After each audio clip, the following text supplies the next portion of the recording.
antara doa dengan sihir. Sihir ini pergantungan kepada makhluk. Sedangkan doa ni pergantungan kita kepada Allah SWT. Dan lebih lagi kita seluruh dunia hari ni kunut nazilah diajar.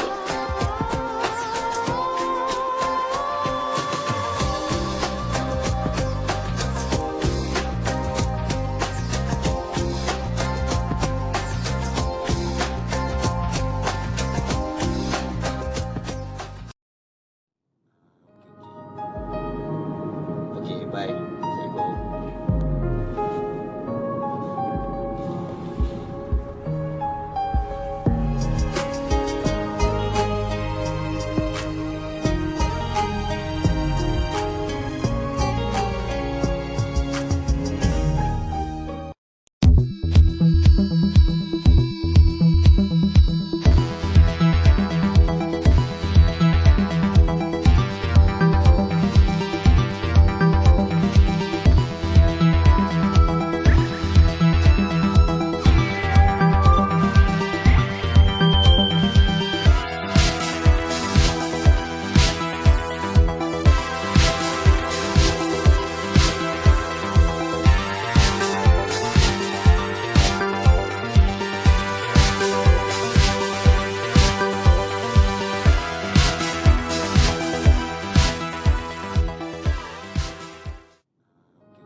Okey, baik. Assalamualaikum.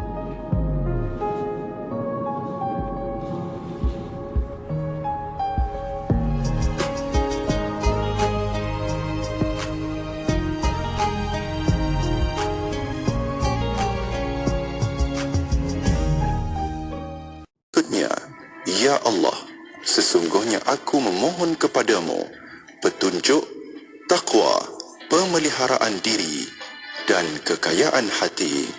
Hadis riwayat Muslim. أمسينا وأمسى الملك لله والحمد لله لا إله إلا الله وحده لا شريك له له الملك وله الحمد وهو على كل شيء قدير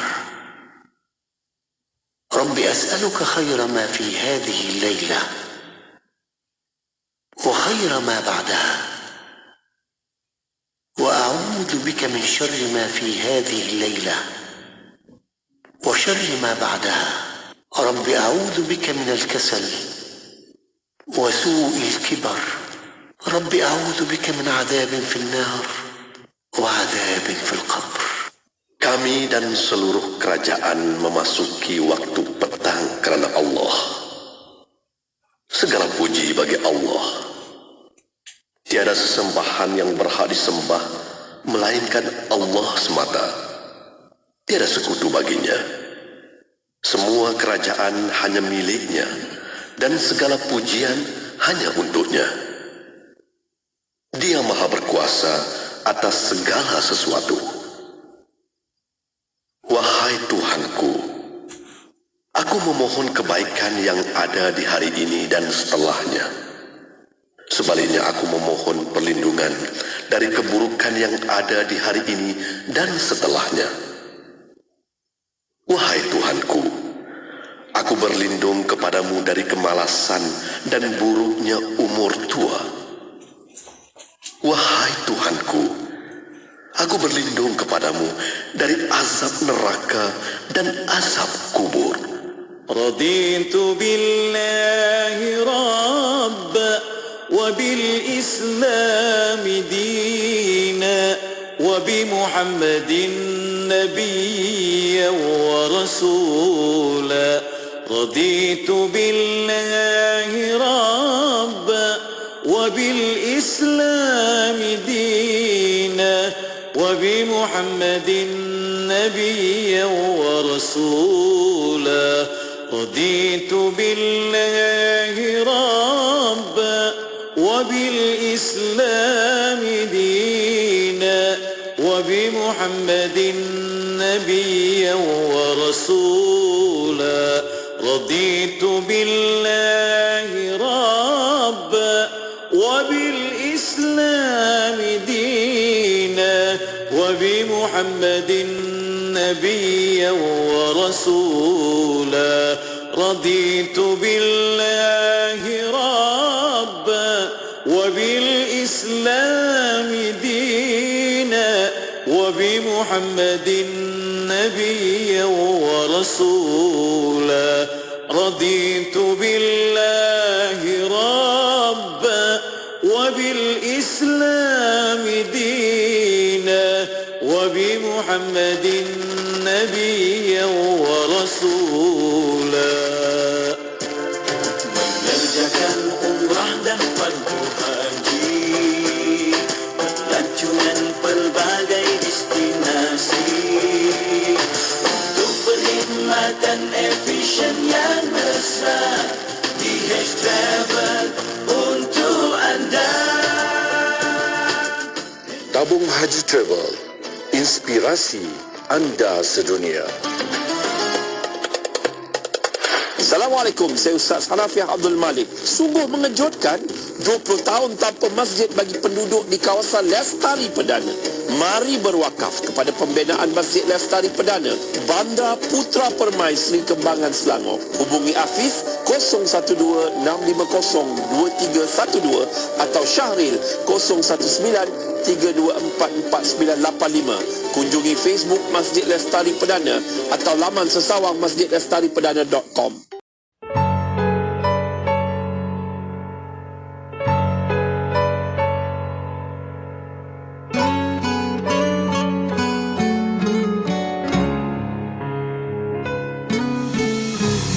Butir tasbihku putus ketika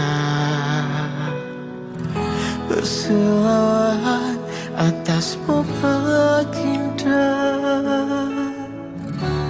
Telah aku letakkan jiwa, menyatakan aku cinta.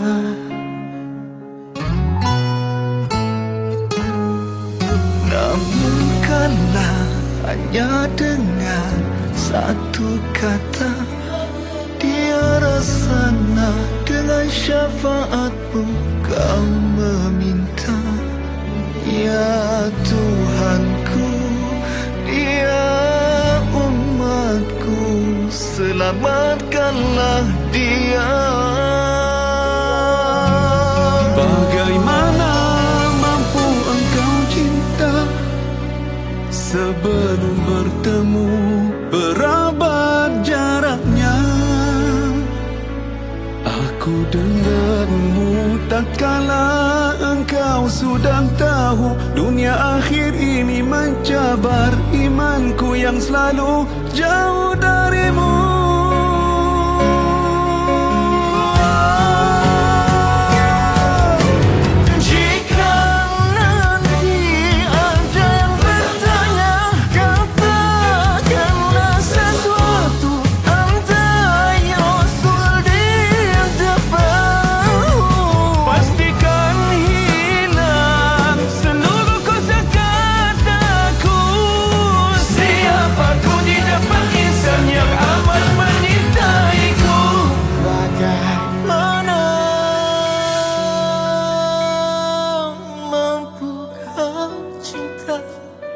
Sebelum bertemu berabad jaraknya, aku denganmu tatkala engkau tahu dunia akhir ini mencabar imanku yang selalu jauh darimu.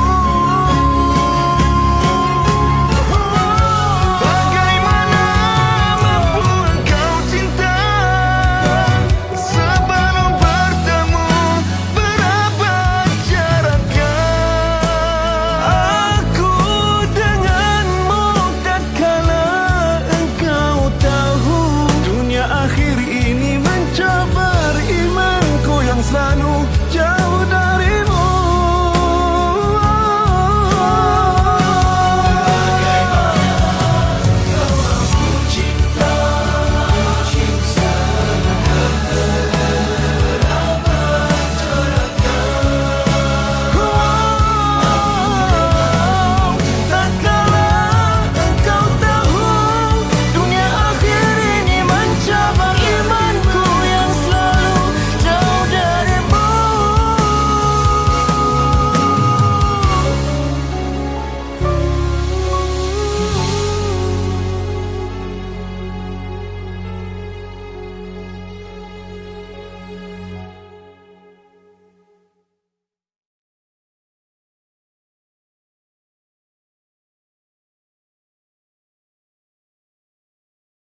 Kota Kinabalu 93.9 FM. Dah ada matlamat kewangan untuk tahun ni? Aha, financial goals atau matlamat kewangan ni penting untuk bantu kita rancang masa depan kewangan yang lebih baik. Dengan adanya matlamat kewangan, barulah kita rasa yakin dan bersedia untuk memulakan perjalanan ke arah kesejahteraan kewangan pada masa hadapan. Jangan tunggu lagi. Tetapkan matlamat kewangan anda sekarang. Dapatkan nasihat daripada perunding kewangan yang bertauliah dan mulakan langkah untuk capai masa depan kewangan yang lebih baik. Dah ada matlamat kewangan tapi tak tahu nak mula macam mana? Hubungi je kami di PMB Investment di talian 0341453909 atau email ke clients@pelaburanmara.com.my untuk mulakan perjalanan kewangan anda yang lebih strategik. PMB Investment merupakan anak syarikat sepenuhnya milik Pelaburan Mara Berhad dan merupakan salah satu peneraju dalam industri unit amanah di Malaysia dengan pengalaman melebihi 5 dekad.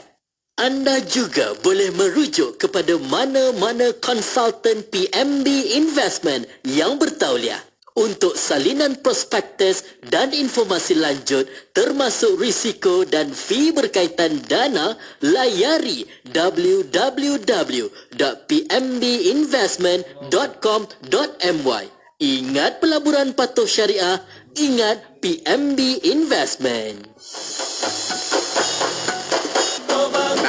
Wari-wari saya, Radio IKIM kat Seremban 102.7 FM. Dengar ya.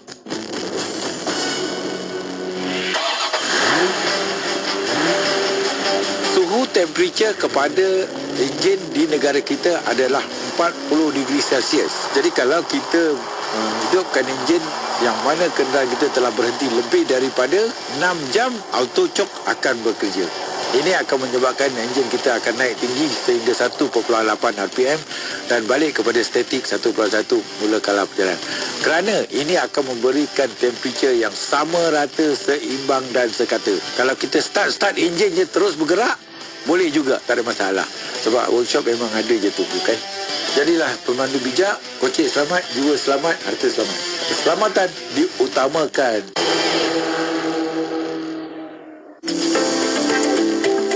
Tenangkan fikiran anda dengan kembali inspirasi bersama Mona Jasman. Johor Bahru 106.2 FM.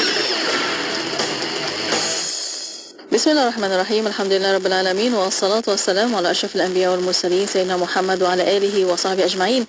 Assalamualaikum warahmatullahi taala wabarakatuh kepada para pendengar yang masih setia bersama kami di Radio Suatu Kefahaman Islam Malaysia Radio IKIM. Alhamdulillah untuk petang ini bersama saya Mona Jasman masih lagi menemani anda untuk kembara inspirasi IKIM FM, inspirasi utama anda. Untuk petang ini bersama kembara inspirasi setiap hari Selasa, alhamdulillah kita akan bersama rancangan Islam Agamaku dan bersama Islam Agamaku untuk anda boleh tonton di FB Live IKIM FM, di YouTube IKIM FM insya-Allah, dan soalan pertanyaan boleh hantarkan melalui WhatsApp konti 01129004 dan juga boleh tinggalkan di FB dan YouTube IKIM FM. Alhamdulillah untuk petang ini kita akan bersama daripada Hidayah Center Foundation, ada sukarelawan mereka yang akan bersama kami di konti IKIM pada petang ini bersama Encik Abdul Hadi bin Tanah Balam. Mari kita mengalurkan kehadirannya. Assalamualaikum. Waalaikumsalam warahmatullahi. Apa khabar hari ini? Sihat, Alhamdulillah. Alhamdulillah. Terima kasih meluangkan masa untuk Islam Agamaku pada petang ini, dan untuk waktu ini bersama untuk para pendengar kita nak terlebih dahulu sebagai mukadimah kita nak berkenalan bersama Encik Abdul Hadi. Silakan. Okey, terima kasih Puan Mona. Sama. Assalamualaikum warahmatullahi wabarakatuh kepada semua pendengar di IKIM FM. Nama saya adalah Abdul Hadi bin Tanah Balam dan nama sebelum masuk Islam adalah Vigneswaran anak lelaki tanah balam. So saya berumur 30 tahun pada tahun ini dan saya berasal daripada Kulim, Kedah lah. Currently sekarang ini saya sedang mengajar di UTM KL untuk pelajar asasi dan juga pada masa yang sama saya melanjutkan pelajaran lah di PhD di UTM KL juga. Masya Allah. Course apa tu? Course Mechanical Engineering. Oh, Alhamdulillah, Masya Allah. Dan mungkin kita nak tahu serba sedikit tentang hidayah Encik Hadi ni bagaimana? Okey, saya tertarik dengan agama Islam ini ataupun saya mengetahui tentang agama Islam ini daripada kecil lah. Waktu saya berumur 7 tahun, waktu itulah kita masuk ke sekolah kebangsaan dan kita tahu apabila kita masuk sekolah kebangsaan ni kita akan mingle around dengan pelajar-pelajar yang Islam dan juga berlainan bangsa lah, termasuklah Chinese, Indian dan sebagainya. Dan di situ barulah saya sedar yang wujudnya pelbagai jenis agama ini. So bagi diri saya ada agama saya sendirilah, which is agama Hindu. So dekat dalam rumah ni family saya mengamalkan agama Hindu lah. So pagi-pagi sebelum pergi sekolah ke apa, memang menjadi satu amalan lah dekat rumah saya, which is kita kena pergi ke kuil. Kat rumah saya ada satu kuil yang kecil. So saya akan pergi ke kuil yang kecil, kena buat upacara sikit, lepas tu kita semayang, lepas tu kita gerak ke sekolah lah. Dan untuk pendengar semua, pendengar semua, bagi agama Hindu ni kita ada pelbagai jenis dewa lah yang banyak. Dan setiap rumah dewa dia berbeza-beza. Ada rumah memilih untuk sembah a certain dewa, lepas tu ada rumah sembah certain dewa. Dan di rumah saya ni pun ada terlalu banyak dewa yang disembah lah. Cuma ini kuat agama lah masa tu lah. Betul. Family saya ni pun maksudnya background dia kuat dalam beragama lah.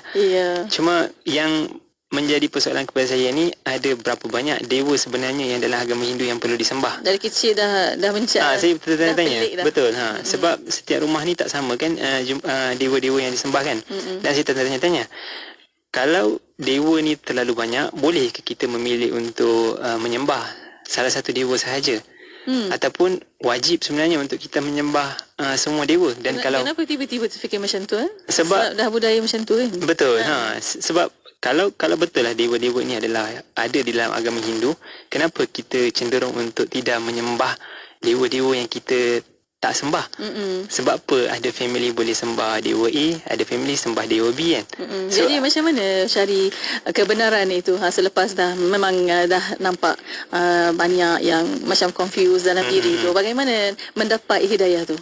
Waktu itulah di sekolah ni pula saya mempelajari ataupun saya mendapat tahu tentang agama Islam ni. So yang menariknya dekat sekolah saya ni, ketika kelas pendidikan agama Islam, sekolah saya ni tidak dapat provide kelas pendidikan moral kepada pelajar-pelajar non-Muslim. So apa yang berlaku adalah kami yang pelajar non-Muslim ni, ustazah ataupun ustaz yang mengajar, dia bagi pilihan lah untuk kami, sama ada kami nak stay dalam kelas waktu pendidikan Islam ataupun keluarlah pergi library ke sebagainya kan.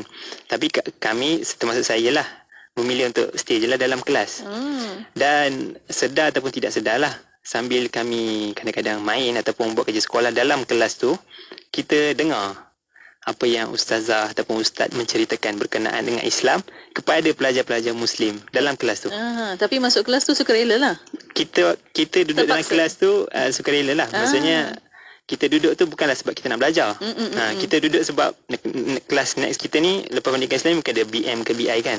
So tak naklah keluar duduk tempat lain kan. So kita stay je dalam kelas tu. Tapi itulah, tanpa sedar tak sedar kita mendengar apa yang ustaz ataupun ustazah cerita. Dan ada masa sampai satu masa tu kita rasa macam adalah beberapa kebaikan yang ada dalam agama Islam ni yang macam menarik, dan saya rasa macam saya kena ikut. So salah satunya sebagai contoh kan, pernah ustazah menceritakan berkenaan dengan aurat pelajar-pelajar lelaki ni lah. So kalau kita Muslim ni, kita tahu aurat ni adalah di antara pusat hingga ke lutut kan. So bila saya tahu maksudnya wajib untuk lelaki tutup aurat daripada pusat hingga ke lutut. Saya yang waktu kecil tu pun cenderung untuk ikut. Sebab saya rasa benda tu macam satu kewajipan. Relevan lah. Relevan untuk saya untuk ikut. So, balik daripada rumah tu saya cakap dengan mak saya, lepas ni saya tak nak dah pakai seluar-seluar yang pendek atas lutut. Saya nak pakai seluar-seluar panjang je. So, mak saya pun letaklah seluar-seluar yang pendek tu dekat setawan. Tapi mak tak tahu lah pasal apa. Dah tahu. Betul. Dan benda-benda macam ni lah yang buatkan saya tertarik kepada Islam. Dan benda yang lebih menarik adalah saya tertarik dengan cerita-cerita yang berkenaan dengan Islam yang diceritakan oleh ustaz ataupun ustazah berkenaan dengan Islam ni lah. Apabila ustaz ataupun ustazah ceritakan berkenaan dengan cubaan ataupun dugaan yang dihadapi oleh Nabi dalam menyampaikan dakwah tu, saya kagum dengan lelaki tu. Siapa lelaki ni, kenapa dia terlampau hebat? Ada satu masa tu ustaz pernah cerita yang Nabi ni waktu dia nak berbuka puasa tu, dia tak ada apa benda dah nak buka puasa. Dia ada satu sebiji kurma sahaja untuk dia buka puasa, dan buah kurma yang sebiji tu dia share dengan isteri dia untuk buka puasa. Waktu tu saya macam mind blown lah. Sebab bagi saya, pandangan saya, orang Islam ni bila dia dah skip satu meal tengah hari tu sebab bukan puasa, so saya expect dia akan double untuk makan untuk makan untuk berbuka tu lah. Tapi rupanya tak. Nabi tu macam makan lagi sikit. So saya kagum lah dengan manusia yang sehebat ni. Saya tanya-tanya, siapalah manusia hebat ni kan. So daripada situlah sebenarnya saya minat kepada agama Islam, dan apa yang diamalkan oleh agama Islam ni yang buatkan saya lagi tertarik adalah dia into details yang tak ada dalam agama lain. Contohnya kalau macam kita nak pergi tandas ni, kita kena langkah dengan tangan kiri, kita ada bacaan doa dia. Lepas tu kalau kita ada, contohnya kita ada jiran, kita ada adab dalam bergaul dengan jiran. Lepas tu kalau contoh dalam ekonomi ni, kita ada macam berkenaan dengan riba dan sebagainya. So benda-benda ni macam buatkan saya macam teruja lah. Rupanya ada satu agama yang sebenarnya bagi satu guideline yang penuh daripada A to Z, daripada orang tu hidup sampai dia mati. So benda-benda macam inilah yang menarik perhatian saya sewaktu saya sekolah rendah.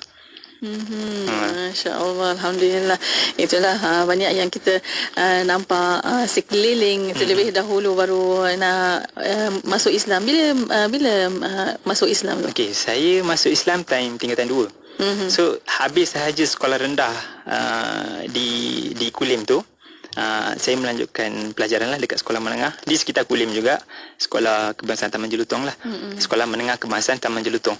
So nak dijadikan betapa hebatnya perancangan Allah di sekolah menengah tu pun masalah yang sama wujud, iaitu ketika kelas pendidikan agama Islam, kami pelajar yang bukan Islam tidak ada kelas moral. So apa yang berlaku, saya stay dalam kelas. So waktu tu pengajian berkenaan dengan agama Islam tu dah jadi into more detail lah, lagi dalam dan sebagainya kan. Orang dah start belajar pasal tauhid, agama itu Tuhan tu satu dan sebagainya. Betul. So dekat situlah yang buatkan saya lebih rasa cenderung untuk masuk Islam, sehingga saya dah start fikir dah, alangkah bagusnya kan kalau saya ni dilahirkan sebagai Islam kan. Benda tu wujud dalam diri saya lah sebagai satu soalan kan. Cuma saya belum lagi trigger untuk nak masuk Islam. Yang trigger saya ni adalah sebenarnya sewaktu sabar. Okay. Kita akan berehat seketika. Kita nak tahu selepas ini apa yang trigger Encik Hadi untuk masuk Islam. Untuk waktu ini kita berehat seketika, kembali selepas ini. Untuk para pendengar boleh tonton di FB dan YouTube IKIM FM untuk petang ini. Soalan pertanyaan boleh hantarkan melalui WhatsApp konti 01129004 dan juga boleh tinggalkan di FB dan YouTube IKIM FM. Berehat seketika, kembali selepas ini. Terus setia bersama kami hanya di Kembaran Inspirasi IKIM FM, inspirasi utama anda. Ikuti kami di Facebook IKIM FM. Daripada Ali bin Abi Talib radhiyallahu anhu, Rasulullah sallallahu alaihi wasallam bersabda, "Man un'ima alaihi ni'matun falyahmadillah, wa man istabta'a ar-rizq falyastaghfirillah.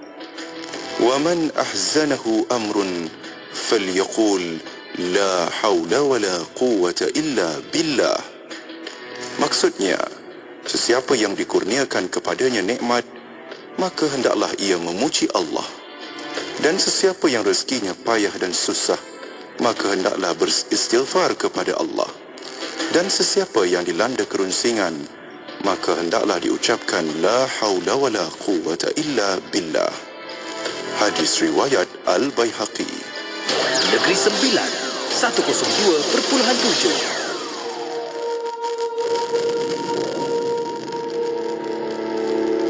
Maafkan kami, Palestin, jika darahmu dipaksa mengalir di bumi sendiri dan kering di sejat mentari. Tulangmu bersepai di bedil serakah Zionis. Jerit pekikmu bergema di dadamu. Hilai tawamu ditelan bom dan fosfor putih. Jiwa kami sedang berpadu dengan nafsu, bercinta dengan dunia sambil beramal. Pohon restu untuk bahagia nanti. Maafkan kami, Palestin. Andai pecah peti suaramu memanggil nama Tuhan, putus salur darahmu berkorban demi Tuhan. Kami juga sedang berperang dengan nafsu yang lebih besar dari jihadmu, Palestin. Maafkan kami, Palestin. Perang kita berbeza medan. Kami sibuk berasak di sini. Dikau digasak sana sini. Bila hanya doa mampu dihantar pengganti kami, senjata terkuat kita, hantarkan kembali doa buat kita berjaya bersama-sama. Maaf dari Palestin. Maaf dari Palestin. Zaki Johari.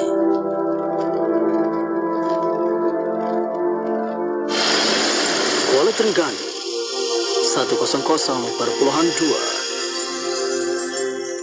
Bismillah, alhamdulillah, wassalatu wassalamu ala rasulillah. Alhamdulillah masih bersama untuk petang ini. Kembali Inspirasi IKIM FM, inspirasi utama anda untuk rancangan Islam Agamaku. Dan untuk petang ini masih lagi bersama Encik Abdul Hadi untuk kita bincangkan tentang pertama kali aku bersujud. Tadi kita dah dengar Encik Abdul Hadi berceritakan, dah tahu dah yang agama Islam ni dari kecil lagi. Dan mungkin peringkat dengan peringkat dah dengar agama Islam ni macam menarik dan sebagainya, tapi tadi ada yang trigger tu, kita nak tahu apa yang trigger tu, silakan. Alright. Macam yang saya cakap, di sekolah menengah ni, sekolah menengah yang saya pergi ni adalah satu sekolah yang agak baru dekat Kulim. Dan sekolah ni belum lagi ada lagu dia sendirilah. So waktu tingkatan 2 tu dilancarkan lagu baru untuk sekolah tu. Dan penyanyi dia adalah saudara Ammar. Dia merupakan seorang ahli nasyid dan juga magician lah, kalau Puan Mona tahu. Okay, dia yang menyanyikan lagu tu lah. So waktu nak buat launching tu, dia sendiri datang dan menyanyi dekat sekolah kami lah. Dan waktu dia nyanyi tu, dia ada slot ceramah, buat magic dan sebagainya. So dalam slot ceramah beliau menceritakan satu perkara yang betul-betul trigger saya, iaitu yang saya ingat sampai sekarang adalah syarat. Waktu tu mungkin beliau perasan atau tidak perasan lah, sama ada orang kat depan dia tu ada pelajar yang Muslim, non-Muslim ke tak kan. So beliau cakap syarat untuk masuk syurga ni adalah kena Muslim. Syarat pertama untuk masuk syurga ni adalah kena Muslim. So waktu tu benda tu macam trigger saya betul-betul dengan sangat kuat lah. Saya tertanya-tanya, jadi kalau syarat untuk masuk syurga ni adalah kena Muslim, apa yang jadi pada populasi masyarakat dekat dunia ni yang lebih ramai yang non-Muslim ni kan? Adakah semua mereka akan masuk neraka kan? Sebab bukannya maksudnya apabila kita sebut non-Muslim ni mereka ni tidak baik kan? Ramai je yang kita nampak yang di kalangan non-Muslim ni yang baik juga kan? So benda tu sangat-sangat trigger saya, sampai saya balik rumah pun saya dah fikir, macam mana ni saya rasa benda ni tak logik lah. Saya rasa macam Tuhan ni macam tak adil dan sebagainya lah kan. Macam kenapa dia letak syarat kalau nak masuk syurga ni have to be Muslim kan. Tapi bila saya fikir sedalam-dalamnya kan, saya pun sedar rupanya memang agama Islam sahajalah yang betul-betul mengajak manusia ke arah kebaikan, dan juga itulah satu-satunya agama yang betul-betul mentauhidkan Tuhan tu satu. Bagi agama lain ni dia mempunyai pecahan ataupun dewa-dewa yang banyak dan sebagainya kan. So waktu tu saya dah macam I think saya rasa betul lah waktu tu saya pun dah rasa dah macam okey, saya rasa memang betul lah agama Islam ni adalah agama yang betul-betul manusia kena anuti, termasuk saya lah. So bila saya fikir macam tu, saya rasa saya dah buat keputusan yang saya kena masuk Islam. Pada tingkatan 2 tu. Saya rasa saya dah buat keputusan nak kena masuk Islam. So sekarang ni macam mana cara nak masuk Islam? Saya tanya-tanya kan. So pergi ke sekolah. So orang yang rapat dengan saya ni adalah kawan-kawan saya lah. Nak bertanyakan tentang Islam kan. So saya tanyalah dekat kawan-kawan saya ni. Salah seorang kawan saya ni, nama dia adalah Syafiq. Syafiq dekat kelas saya. So saya tanya dia, Syafiq, cara nak masuk Islam ni macam mana kan? Macam mana nak kena masuk Islam kan? Dia kata kena ucap 2 kalimah syahadah. Lepas tu saya tanya dia, macam mana cara nak ucap 2 kalimah syahadah kan? Dia tak nak bagi tahu. Dia tak nak bagi tahu kat saya. So saya macam rasa macam saya nak masuk syurga ni. Kau tak nak bagi tahu aku pula cara nak masuk Islam macam mana kan?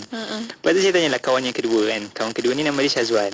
So Syazwan ni saya tanya, cara nak masuk Islam ni macam mana kan? Dia kata kena ucap 2 kalimah syahadah. Lepas tu saya tanya dia, macam mana nak ucap 2 kalimah syahadah ni? Lepas tu dia cakap lah, asyhadu an la ilaha illallah wa asyhadu anna muhammadar rasulullah. Lepas saya macam, oh ni ke? Saya rasa saya pernah dengar benda ni kan. Tapi kat mana kan?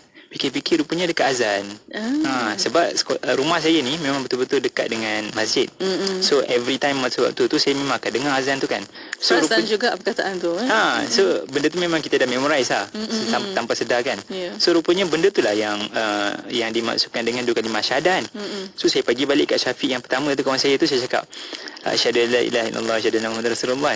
Dia terus bengar dengan saya. Dia kata, siapa yang beritahu hang pasal benda ni kan? Lepas tu saya kata, Syazwan yang beritahu kan. So dia waktu tu memang dia marah gila dengan Syazwan kan. Maksud dia kata macam ni, tak boleh. Hang kalau nak masuk Islam, hang kena tanya dulu mak bapak hang. Kita orang cakap Kedah lah, sebab saya daripada Kulim Kedah kan. Hang kena tanya mak bapak hang. Lepas tu saya pun macam, oh kalau gitu tak apalah. Ni petang ni aku balik, aku tanya mak aku kan. So balik rumah tanya ke mak kan. Tapi saya tak tanya directly lah, saya tanya indirectly. Saya tanya mak kalau saya tukar agama, contohnya pergi ke agama Buddha ke apa kan, boleh ke kan? Mak saya kata boleh, tak ada masalah. Lepas saya tanya, kalau Kristian boleh ke mak? Mak saya kata boleh, tak ada masalah. Lepas tu last kali saya tanya, kalau agama Islam boleh ke mak? Mak saya kata, jangan, agama tu jangan masuk. Oh, tapi saya tanya lah kenapa kan? Saya macam, oh okey. Esok tu pergi sekolah, saya bagi tahu kat Syafiq tu, Syafiq, mak aku tak bagi masuk Islam ah. Lepas tu dia kata macam ni, kalau mak hang tak bagi masuk Islam, tak payahlah masuk. Macam tu je jawapan dia. So saya ingat kerja saya dah selesai lah dekat muka bumi ni. So kalau contoh saya meninggal ke apa, Tuhan tanya saya kenapa tak masuk Islam, saya dah adalah jawapan saya, iaitu mak saya tak bagi saya masuk Islam. Tapi itulah, nak katakan hati saya ni masih rasa tak puas kan. So saya tak kekalkan dekat situ je lah. Saya masih bertanya dekat satu lagi kawan saya. Saya tanya dia, saya berazam nak masuk Islam, boleh ke? Nama dia adalah Hazwan, tuan-tuan. So Hazwan ni bila dia tahu kata saya nak masuk Islam, dia agak specialist dan dia tak tahu nak buat apa. So dia tak bagi tahu jawapan kat saya bila saya kata saya nak masuk Islam. Tapi dia datang balik kat saya lepas habis kelas. Dia kata, Vic Nash, time tu dia panggil saya Vic kan. Vic, aku dah bagi tahu kat Ustazah Nur Syam. Ustazah Nur Syam ni adalah ustazah yang mengajar pendidikan Islam di tingkatan 2 waktu tu kelas kami. Aku dah bagi tahu kat Ustazah Nur Syam yang hang nak masuk Islam. Ustazah kata nak jumpa hang lepas kelas ni. Lepas tu dia bawa saya pergi jumpa ustazah. Ni dah habis kelas lah pukul 1 kan. So dia bawa jumpa dengan ustazah. Lepas tu ustazah pun tanyalah saya, betul ke Vic nak masuk Islam kan? Saya kata betul. So start daripada situlah permulaan untuk saya betul-betul nak masuk Islam lah. Saya tak directly masuk Islam terus lepas ustazah dah tahu yang saya nak masuk Islam. Ustazah waktu tu pun dia mengajar saya, mendidik saya berkenaan dengan tauhid, iaitu Allah itu adalah Tuhan yang satu dan sebagainya. Kita tak boleh menyembah perkara-perkara yang macam berhala dan sebagainya. Sebab waktu tu pun mungkin ustazah rasa macam saya ni masih kecil dan mungkin dia takut yang bila masuk Islam seawal usia macam ni, takut macam dah masuk, takut dia main-main ataupun dia takut lepas tu dia convert balik agama Hindu dan sebagainya kan. So for 3 weeks macam tu, lebih kurang macam tu, saya belajar saja dengan ustazah berkenaan dengan tauhid. So sampailah satu masa tu barulah saya bersyahadah untuk masuk Islam. Dan saya masih ingat lagi, saya bersyahadah pada tahun 2008 tingkatan 2 ketika bulan Ramadan. Masya-Allah. Ramadan dan Ramadan yang saya masuk Islam tu Ramadan yang ke-21 pada tahun 2008 tu. Dalam 10 malam terakhir tu lah. Masya Allah, Alhamdulillah. Lepas tu terus amalkan syiar Islam semua, puasa dan sebagainya. Okey, pada tahun yang pertama saya masuk Islam tu agak mencabarlah, baru masuk Islam dan family pun tak tahu kan. So sebab saya masih kecil, masih bawah umur 18 tahun. So saya masuk Islam secara sembunyi. Dan lepas masuk Islam tu ustazah pun cakap, Hadi cubalah puasa. Kebetulan tengah bulan puasa kan. So saya start untuk beramal dengan agama Islam ni bukan dengan solat, dengan puasa dulu. So dalam beberapa hari yang masih berbaki, 9 hari tu, saya cubalah puasa. Sebenarnya agak mencabar jugalah, nak menipu, nak mengelak daripada tak makan dekat rumah tu mencabar. Tapi saya dapatlah dalam 3-4 hari untuk berpuasa. Puasa penuh. Betul. Masya Allah. Apa perasaannya sebenarnya? Mencabar, sangat mencabar. Dan pada masa yang sama rasa seronok. Seronok dapat mengamalkan apa yang agama Islam nak, which means Tuhan yang menciptakan kita, dia suka apabila hamba dia buat benda yang dia nak. So Tuhan dah minta kat kita untuk kita bersolat, puasa, keluarkan zakat dan sebagainya lah kan. So kalau kita buat apa yang Tuhan minta, Tuhan sayanglah dengan kita. Ya, insya-Allah. Dan ada perasaan tak mungkin sebelum mendapat hidayah dan selepas masuk Islam dan sebagainya, ada perbezaan tak? Perasaan dia sangat perasaan yang paling besar adalah kita rasa relief lah. Sebab sebelum masuk Islam ni saya rasa berdebar-debar. Berdebar-debar, takut boleh jadi saya akan meninggal hari ini ataupun esok dan sebagainya, dan saya tak sempat nak mengucap 2 kalimah syahadah. Sebab start daripada saya tahu yang saya punya final end adalah saya harus masuk Islam. Start daripada hari tu tidur saya ni jadi tak betul. Sebab saya cakap, kena masuk Islam ni secepat mungkin ni. Kalau mati ni memang masak ni, masuk neraka kan. So sampailah sempat saya dapat masuk Islam tu, saya dapat rasa satu kelegaan, kesyukuran kerana dapat memeluk Islam. Alhamdulillah, Masya Allah, dapat tenang dan insya-Allah senang dunia akhirat. Amin ya rabbal alamin. Dan untuk waktu ini banyak lagi kita nak berkongsi. Baru puasa, kita nak berkongsi solat pula. Kita nak tahu bagaimana Encik Hadi mula solat itu, bagaimana belajar macam mana dan sebagainya. Insya-Allah selepas ini, untuk bersama para pendengar, kita akan beri hasil ketika kembali selepas ini. Untuk anda boleh hantarkan soalan anda melalui WhatsApp konti 0112900404 dan juga boleh tinggalkan di FB dan YouTube IKIM FM. Berhasil kerja kembali selepas ini. Terus setia bersama kami hanya di Kembara Inspirasi IKIM FM, inspirasi utama anda. IKIM FM sentiasa memberi anda lagu-lagu ketuhanan yang terbaik. Assalamualaikum, peace be upon you, salam sejahtera, IKIM FM memberi anda lagu-lagu ketuhanan yang mengusik jiwa.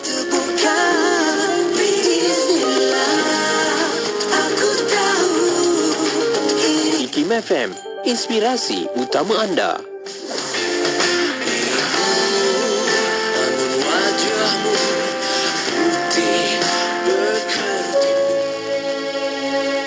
Berbaik dengan orang-orang yang baik menyebabkan kita ini akan terarah untuk melakukan kebaikan, sehingga orang memandang dan juga kita sendiri akan merasakan bahawa kebaikan itu akan sentiasa menjadi amalan kita, sehingga kita menjadi sebahagian daripada orang yang melakukan kebaikan. Namun sebaliknya, kepada orang yang jahat, ketika kita berteman dengan mereka, maka yang kita akan perolehi adalah kesengsaraan. Disebut oleh Sayyidina Ali, wabayin ahla syarr tabin anhum. Kamu berpisah daripada orang-orang yang jahat, maka kamu telah selamat daripada mendapatkan akibat buruk daripada mereka. Johor Bahru 106.2 FM. Ketika dunia lain diulik tiduran yang nyenyak, dihiburkan dengan hilaian ketawa suka, suara kanak-kanak, senyum bersama pelukan ayah dan ibu yang begitu mesra, penuh dengan kasih sayang. Tidak di Gaza, tidak di Gaza, Anak-anak kecil terlepas dari pelukan ibu-ibu, ayah-ayah, menutup mata dengan daging berkecai. Wajah-wajah berlumuran darah. Diselimuti kain cadar putih, dibelit hujung kepala. Tangisan tanpa henti. Kezaliman meratah ke rongga isi perut dan rongga kepala. Dimamah derita saban hari. Adakah penawar bagi Gaza untuk racun kekejaman ini? Adakah penawar untuk Gaza? Ria Darwina.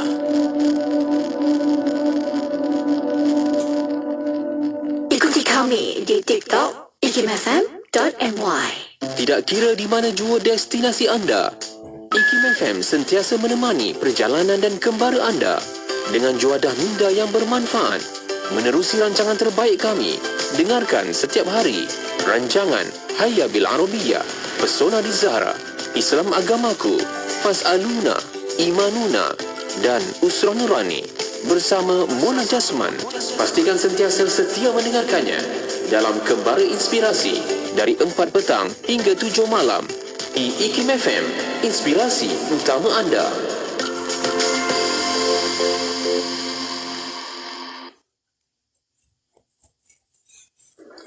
Kembali Inspirasi IKIM FM, inspirasi utama anda. Alhamdulillah, masih bersama untuk petang ini rancangan Islam Agamaku yang masih bersama anda di FB dan YouTube IKIM FM. Dan Alhamdulillah masih lagi bersama Encik Abdul Hadi untuk petang ini. Kita bincangkan tentang pertama kali aku bersujud. Itulah walaupun kita dah masuk Syaban, tapi peristiwa yang besar yang berlaku di bulan Rajab ialah Isra' dan Mi'raj. Dan kita tahu Isra' dan Mi'raj membawa peristiwa atau membawa amalan solat itu. Mungkin kita kita tahu dah mula dengan puasa kan. Mula-mula tu puasa terus. Bagaimana dengan solatnya? Okey. Saya belajar solat dengan beberapa orang ustaz dan juga ustazah lah. Dia bertukar-tukar sebab waktu rehat untuk ustazah ataupun ustaz yang mengajar saya ni tak sama. So bila dekat sekolah ni, bila saya rehat mungkin mereka ada kerja.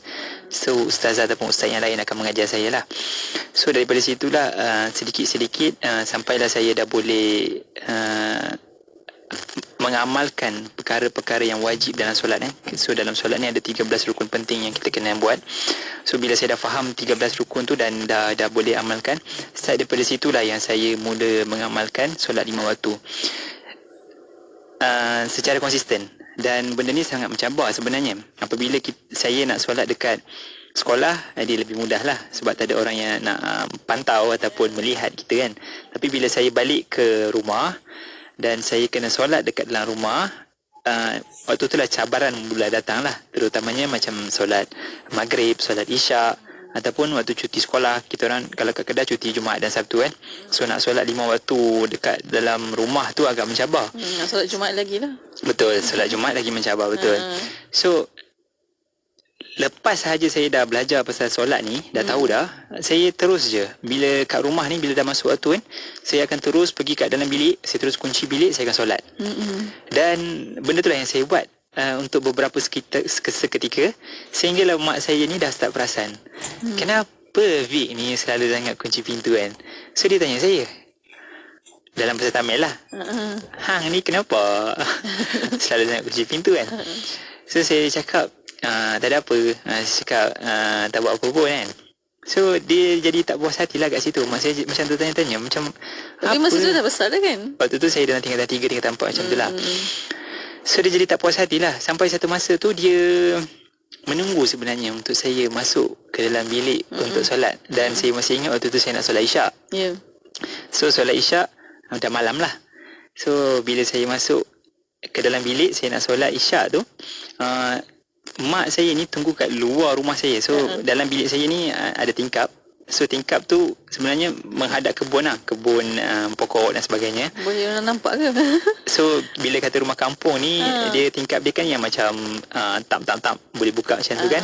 So kalau kita buka lampu ke apa, orang nampak macam ada bayang, tapi dia tak nampak exactly siapa orang tu, apa yang dia tengah buat. Cuma dia akan nampak bayang lah tengah bergerak ke sebagainya kan. So mak saya nampak lah yang saya tengah macam rokok, itidal sebagainya kan. So waktu tengah solat tu, tiba-tiba saya dengar bunyi ketuk tingkap tu macam ni kan. So terkejut lah saya kan, meremang mulut saya sebab depan tu bukannya ada apa pun kan, ada kebun kan, apa benda yang ketuk kan. So pandangan saya yang tengah-tengah tengok kat tempat sujud tu tiba-tiba naik atas lah. So pandang rupanya macam ada macam rupa kan kat depan tu kan. So lepas tu saya dengar suara, buat apa kat dalam bilik tu kan. Lepas tu saya macam terkejut betul lah. Memang saya tahu tu mak saya punya suara kan. Dan saya pun waktu tu dah nervous, tak tahu nak cakap apa kan. So saya diam je lah, saya dah berhenti solat. Lepas tu mak saya masuk balik dalam rumah. Lepas tu mak saya tanya, lepas tu saya dah buka balik lah kunci bilik kan. Mak saya tanya, apa yang kau buat kat dalam tadi? Aku nampak kau macam ni. Mak saya tunjuk lah rokok itidal kan. Nampak tanya, bayang tu. Saya kata itu yang keluar daripada mulut saya lah. Saya kata saya tengah exercise. Saya beritahu mak saya tengah exercise kat dalam tu. Kenapa mak kacau kan? Betul ke engkau exercise? Mak saya cakap, betul ke engkau exercise? Mana ada orang exercise buat macam ni kan? Lepas tu saya kata, betul mak, saya buat macam ni. So kita macam bertengkar sikit lah kat dekat depan rumah tu kan. Lepas tu kakak saya datang. Kakak saya tanya, kenapa korang dua duduk bising-bising ni kan? Lepas tu mak saya cakap, ni adik hang ni kat dalam bilik dia duduk macam ni kan. Lepas tu saya cakap, betul lah mak, saya tengah exercise ni kan. Lepas tu kakak saya terus cakap macam ni, betul lah tu mak, adik nak exercise, biarlah mak ni kacau dia, kenapa kan? Mak tiba-tiba kakak saya backup saya kan. So habis macam tu lah kita orang punya conversation dekat situ kan. So start daripada situ saya dah mula rasa takut yang macam family saya akan lagi tahu ke apa yang saya buat kan. So saya tanyalah, ustaz macam mana kan, lepas ni kalau nak solat ke apa kan, nak selalu kunci pintu. Mak saya macam dah start perasan kan. Lepas tu ustaz kata kat saya, Hadi, dia ada dua cara lah yang dia bagi tahu saya. Salah satunya, kalau Hadi tak boleh nak kunci pintu sebab risau mak akan perasan ke apa, Hadi duduk je, boleh je solat secara duduk tapi menghadap kiblat. So kebetulan waktu tu dekat rumah saya, ruang study saya ni menghadap kiblat. So bila dah masuk waktu ke apa, dan saya tahu yang saya susah nak solat waktu tu secara berdiri, so saya akan letaklah buku atau apa-apa, lepas tu saya akan solat. So tak ada orang perasan lah. So kalau macam kita tengah rokok dalam keadaan duduk ke kan, orang tak perasan pun yang kita tengah solat. So sampailah bagi salam. So kadang-kadang ada juga momen yang macam saya tengah solat dalam keadaan duduk tu, mak saya panggil saya ke apa kan. So saya diam je. Kali kedua mak saya panggil tu, terpaksalah nak keluarkan daripada solat lah. Kan dia jadi lagi pelik kan. Lepas tu saya akan sambung balik solat. So kalau macam solat Zuhur dan juga Asar, saya boleh solat dekat sekolah sebelum balik. Tapi macam Maghrib, Isyak kan kita solat kat rumah kan. So terpaksalah ambil ruqsyah kan, keringanan sikit untuk kita solat. Dan kat situlah saya sendiri nampak indahnya Islam kan. So bila mana kita ada apa ni orang panggil kesukaran dalam solat secara yang normal, dia ada keringanan yang kita boleh buat. So kalau contoh orang tak boleh solat secara duduk, berdiri, dia boleh solat secara duduk. Dan kalau contoh duduk pun dia tak boleh, dia boleh sambil baring. Dan kalau baring tu pun dia boleh pakai mata je. Kalau mata pun dia boleh pakai hati je. So nak kata hebatnya Islam ni kan. Dia ada solution sampai ke titisan terakhir lah orang panggil kan. So benda-benda macam ni lah yang buatkan saya rasa lebih teruja dan seronok bila mengamalkan apa yang diajarkan oleh agama Islam. Masya Allah, Alhamdulillah. Selepas cabaran yang dilalui ini, bila dapat beritahu family yang Hadi masuk Islam? Family tahu yang saya masuk Islam officially lah, kita panggil officially kan, walaupun diorang dah nampak macam ada tanda-tanda yang pelik dan sebagainya kan. Officially adalah lepas saya habis degree. So saya habis degree dalam tahun 2017. Habis je degree tu, sebenarnya saya dapat offer untuk bekerja dekat Saudi untuk 2 bulan. Dan dekat Mekah lah sebenarnya specifically. Cuma saya tak tahu nak beritahu family saya macam mana nak kerja kat sana. Sebab orang akan persoal macam mana kalau contoh orang tu adalah non-Muslim, dia dapat kerja kat Mekah. So tanyalah kawan-kawan saya macam mana ni kan. Lepas tu kawan-kawan saya bagi tahu mungkin inilah masa untuk Hadi bagi tahu kat parent yang dah masuk Islam. Lama menyimpan kan. Kita pun tak tahu sebenarnya bila break point tu akan berlaku. So benda tu berlaku sebelum saya pergi untuk bekerja di Mekah. So saya berada di KL satu tu. Baru je habis belajar, tak balik rumah lagi. Tapi minggu depan nak kena fly dah ke Mekah. Cepat je proses dia kan. So saya call je lah bagi tahu call mak saya, call ayah saya dulu lah. Lepas tu bila borak dengan mak tu baru saya buka cerita yang saya masuk Islam.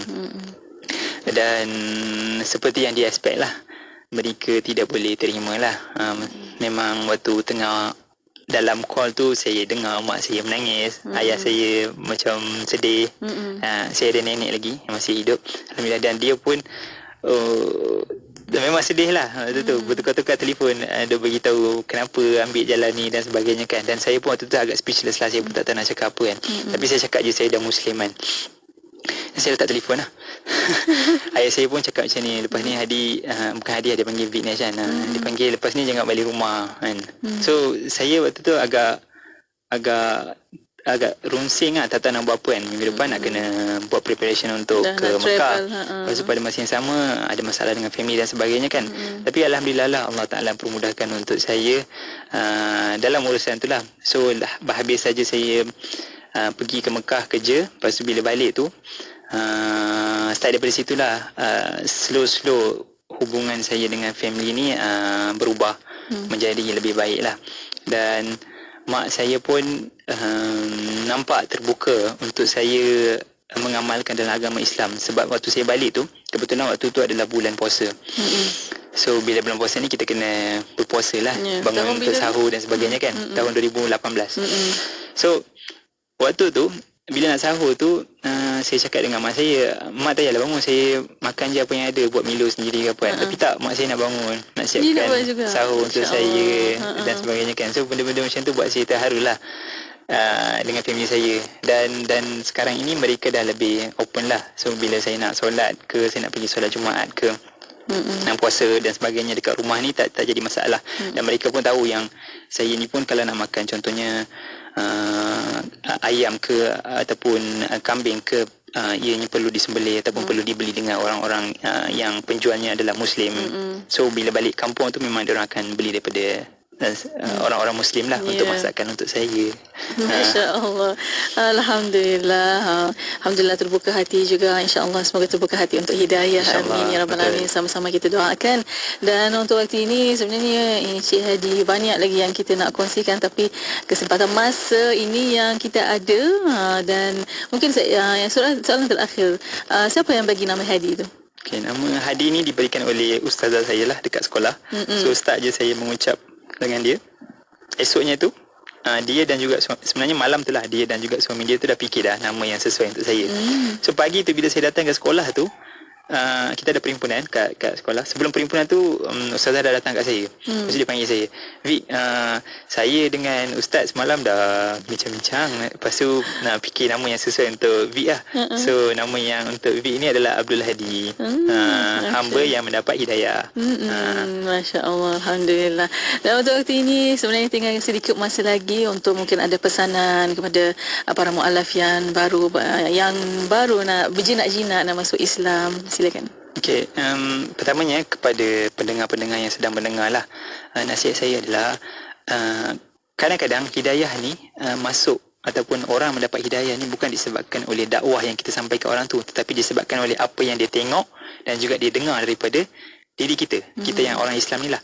Termasuklah saya sendiri ni, saya masuk Islam ni bukan sebabkan ada orang datang kat saya menyampaikan kat Islam, tidak, tapi disebabkan oleh ustaz ataupun ustazah yang mengajar dekat dalam kelas. Dan kebetulan saya ada dalam kelas tu.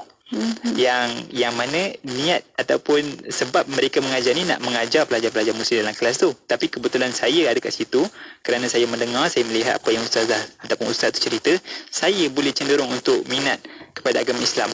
So boleh jadi kepada pendengar-pendengar dekat luar sana, apabila kita ni mengamalkan gaya hidup ataupun amalan sebagai orang Muslim, di dalam kegiatan harian kita, ada je orang yang sedang melihat, ada je orang yang sedang menonton, mendengar, dan benda tu boleh menyebabkan asbab untuk kita ataupun dia untuk masuk Islam. So dia ni boleh jadi colleagues di tempat kerja kita, ataupun jiran di kawasan perumahan kita, ataupun kawan-kawan di universiti ataupun di sekolah kita, ataupun boleh jadi dia itu adalah murid kita.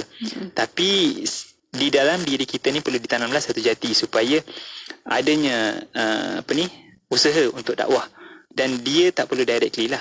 Dengan hanya amalan dan juga apa yang kita buat ni akan menyebabkan orang boleh masuk Islam. Masya Allah, Alhamdulillah. Jadi terima kasih banyak-banyak kepada Encik Hadi atas pertemuan untuk petang ini. Banyak pengalaman, banyak yang kita sukai untuk petang ini. InsyaAllah semoga kita doakan bukan untuk kita sahaja, untuk semua dapat istiqamah insyaAllah dalam agama Islam. Terima kasih banyak-banyak Encik Hadi. InsyaAllah ada kesempatan kita jumpa lagi. Assalamualaikum. Waalaikumsalam warahmatullahi wabarakatuh. Alhamdulillah. Dan untuk para pendengar, terima kasih kepada anda, dan untuk anda terus setia bersama kami di Kembali Inspirasi Kim FM, inspirasi utama anda. Kuala Terengganu 100.2.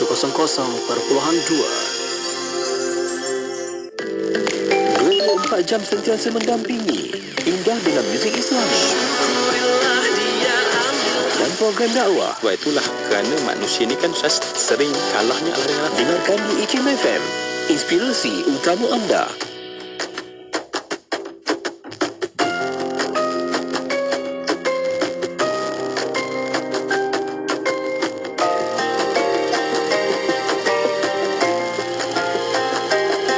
Selamat datang teman, senyumlah semanisnya, sambutlah keikhlasan, teguhkan ukhuwah kita.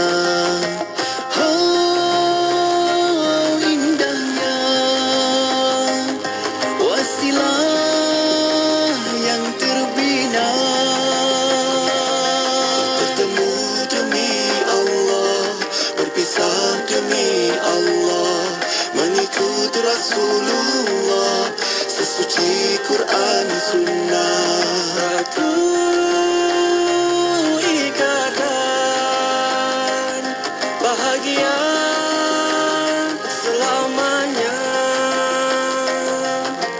Ya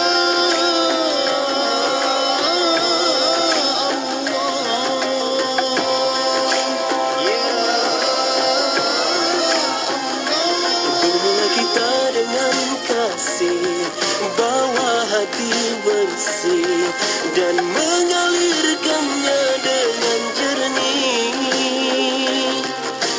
Bagai permata bersinar, umpama kuntulan yang mekar, seperti udara yang segar yang mendamaikan. Hijrah insan yang berani, hijrah memanggil jalan suci, hijrah insan yang sejati ke jalan ilahi.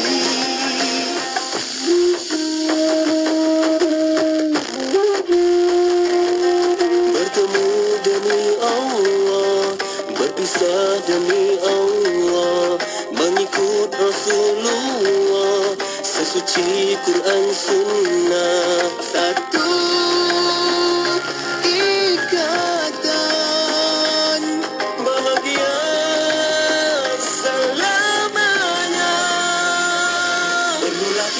dengan kasih, bawa hati bersih dan mengalirkannya dengan jernih.